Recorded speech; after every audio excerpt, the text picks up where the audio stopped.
Pada suatu ketika, sebermula ada seorang datu yang sakti mandraguna sedang bertapa di tengah laut. Namanya Datu Mabrur. Ia bertapa di antara Selat Laut dan Selat Makassar.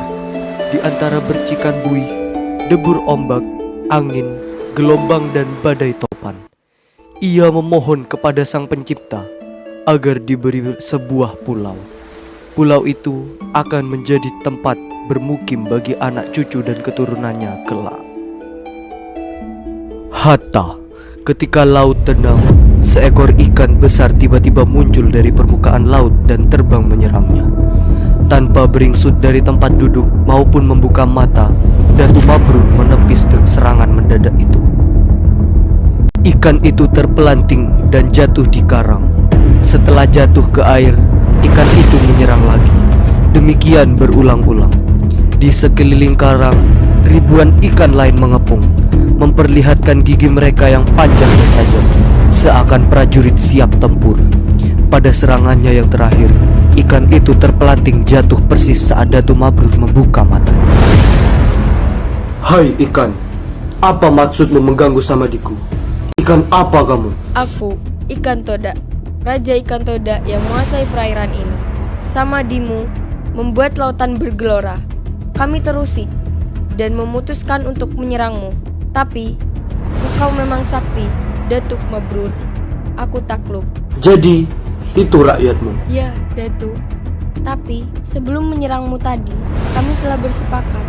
Kalau aku kalah, kami akan menyerah dan mematuhi apapun perintahmu. Baiklah. Apapun permintaanmu, kami akan memenuhinya. Datu ingin istana bawah laut yang terbuat dari emas permata, dilayani ikan duyung dan gurita. Tidak, aku tak punya keinginan pribadi, tapi untuk masa depan anak cucuku nanti. Akan kukerahkan rakyatku, seluruh penghuni lautan dan samudra. Sebelum matahari terbit esok pagi, impianmu akan terwujud. Aku bersumpah. Baiklah, tapi kita harus membuat perjanjian. Sejak sekarang, kita harus saijan, seiring sejalan, selakata sampai ke anak cucu kita. Kita harus rakat mufakat, bantu-membantu, bahu-membahu. Setuju? Setuju, Datu.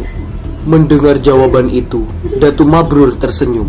Dengan hati-hati dilepaskannya tubuh Raja Ikan Toda dari jepitan karang. Lalu diusapnya lembut. Ajaib! Dalam sekejap, darah dan luka di sekujur tubuh Raja Ikan Toda itu mengering. Kulitnya licin kembali seperti semula, seakan tak pernah terluka.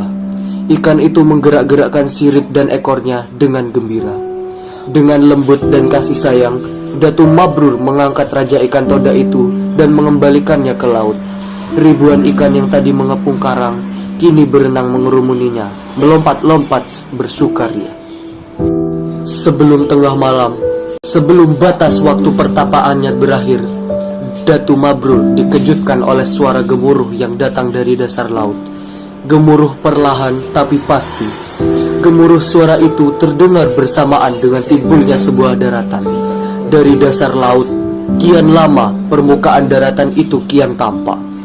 Naik dan terus naik, lalu seluruh timbul ke permukaan.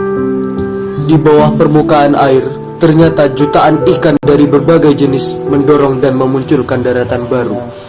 Dari dasar laut, Datu Mabrur tercengang di karang pertapaannya. Raja Ikan Toda telah memenuhi sumpah.